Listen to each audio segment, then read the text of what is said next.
Hello, my name is Ayhan Okçal, and I'm designing the power supply of our senior design project.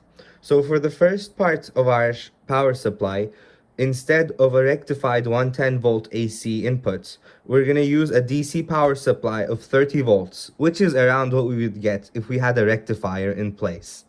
Next, we have our DC to DC converters that will convert that 30 volt DC input into the other voltages that are required by our circuit.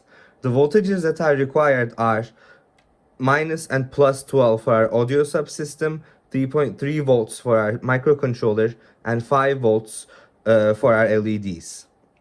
The plus 12, plus 3.3, and plus 5 volts outputs are given by three buck converters, namely the LM2575, and yes, the 2575, and our negative 12 volts output is given by a buck boost converter, which is driven by a MAX 736 IC.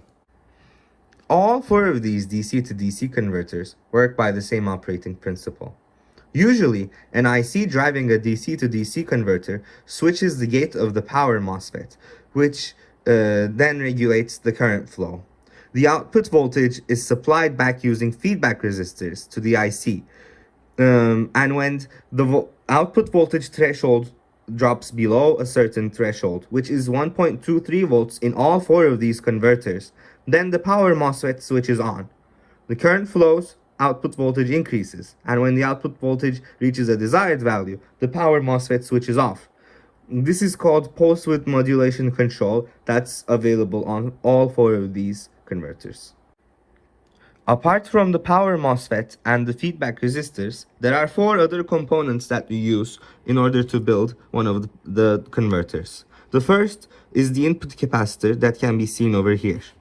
The next is the inductor, which is the most critical part of the converter that can be seen over here.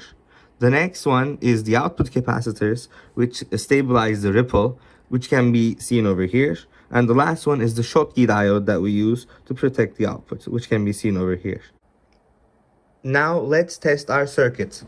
The analog discovery module voltmeters are connected to the 12 volt. The channel 1 is connected to the 12 volt output, and channel 2 is connected to the 3.3 volt output. So we will check those first. Now I open my power supply. The power supply is supplying 30 volts. And if I hit run over here, we can see that the channel 1 output is 11.9 and the channel 2 output is 3.3 volts. Now let's check the output of the 5 volt buck converter and the negative 12 volt buck boost converter. Channel 1 of our analog discovery module is connected to the 5 volt converter, while channel 2 is connected to the negative 12 volt converter. Please note that the MAX 736 chip that controls the buck boost converter cannot run on the plus 30 volts that the other three buck converters run on. It can only run on low voltages like the 5 volts. Therefore, we have the output of our 5 volt DC converter configured to also run the buck boost converter. So now let's check. We're going to open the power supply.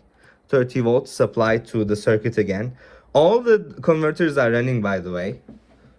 And here we can see channel 3 is 5 volts and channel 1 is 5 volts and channel 2 is negative 12 volts.